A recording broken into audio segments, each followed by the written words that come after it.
చిన్ను ఎంతసేపు అని అలా వర్క్ చేస్తావు? రిలాక్సేషన్ కోసం నీకు ఒక క్వశ్చన్. సరే చెప్పు. ఒక వైఫ్ అండ్ హస్బెండ్ ఉంటారు, వాళ్ళిద్దరు ఒక ఫంక్షన్కి వెళ్తారు. रुको जरा सबर करो పెట్టలేదా ఈసారి? ఎందుకే ప్రతిసారి బిట్టు అంటావు, ఓడిపోతావు. అందరూ నన్ను అంటున్నారు. నీకంత చాలా అవసరం లేదు నా మీద. బల్బు కనిపెట్టిన థామస్ కూడా 99 సార్లు ఫెయిల్ అయ్యాడు, తర్వాత సక్సెస్ అయ్యాడు. నేను కూడా అంతే. అంతే అంటావా? ఆ, అంతే. ఉండాల్సిందే నా బిట్టు. కంపల్సరీ. నా బిట్టు 500. నాకు 1000 ఈసారి. ఏం 1000?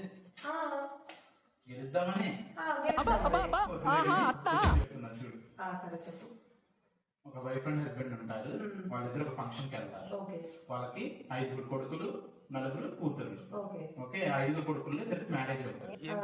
సో ఇప్పుడు మొత్తం ఫంక్షన్ అమ్మో, క్వశ్చన్ చాలా పెద్దగా ఉంది. ఒక నిమిషం ముందు క్యాలిక్యులేటర్ ఓపెన్ చేసి క్యాలిక్యులేట్ చేస్తా. బుక్కులో నా లెక్కెక్కడా? వైఫ్ అండ్ హస్బెండ్ ఇద్దరు, 5 కొడుకులు, 4 కూతుర్లు. వాళ్ళలో ఇద్దరికి పెళ్లి అయిపోయింది. ఇదే ఉంది, సింపుల్. టోటల్ 30 కదా? అంతేనా? అంతే. Sure? Sure.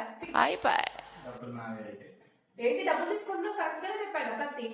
Wife and husband, 5 కొడుకులు, 4 కూతుర్లు, ఇద్దరు పెళ్లి అయిపోయింది. దాంట్లో అంటావేంటి? 30 కరెక్ట్ అయితే లేదు, కావాలంటే అందరు కామెంట్స్ చేస్తారు కరెక్ట్ ఆన్సర్ ఏంటో. ఒకవేళ 13 అని చెప్పారు అనుకో, ఈ డబ్బులు నీకే ఇచ్చేస్తారు. రాంగ్ అన్నారు అనుకో, ఈ 1500 నాకు. ఓకే సరే, ఫాలోవర్స్ మీరే చెప్పండి. నేను 30 అంటున్నాను.